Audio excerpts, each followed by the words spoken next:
Okay, let's go to our next question. It's from Matt Prater. Hi, Prime Minister. I'm a pastor of a local church and work for a national Christian radio network. Most of the listeners and callers we've had in our radio station have been saying they won't be voting for you because they're disillusioned because you seem to keep chopping and changing your beliefs just to get a popular vote with regards to things like marriage. Why should we vote for you?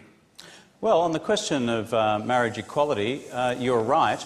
I took a position about, I think, 3, 4, 5 months ago, well before coming back to the Prime Ministership, because I concluded in my conscience, through an informed conscience and a Christian conscience, it was the right thing to do. And let me tell you why. Number one, I do not believe people when they are born choose their sexuality. They are gay if they are born gay. You don't decide at some later stage in life to be one thing or the other. It is how people are built. And therefore, the idea that this is somehow an abnormal condition is just wrong. I don't get that. I think that is just a completely ill-founded view. Secondly, if you accept that it is natural and normal for someone to be gay, because that's the way they are, then it follows from that that I don't think it is right to say that if these two folk here who are in love with each other and are of the same gender should be denied the opportunity for legal recognition of the duration of their relationship by having marriage equality. If you accept that, if your starting point is that homosexuality is abnormal, I don't know if that's your view. Well, we can go back and... well, I just need to know, because we'll go back to our question. I just need to ask what it is that you believe Christians in particular are upset about.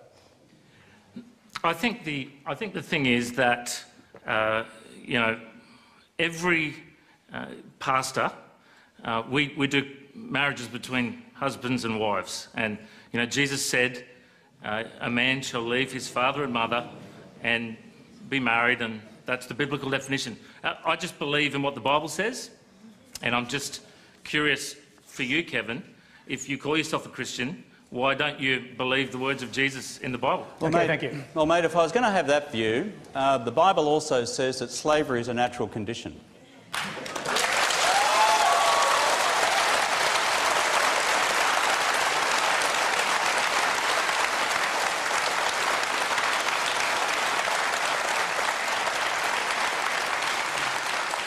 Because St. Paul said in the New Testament, slaves, be obedient to your masters.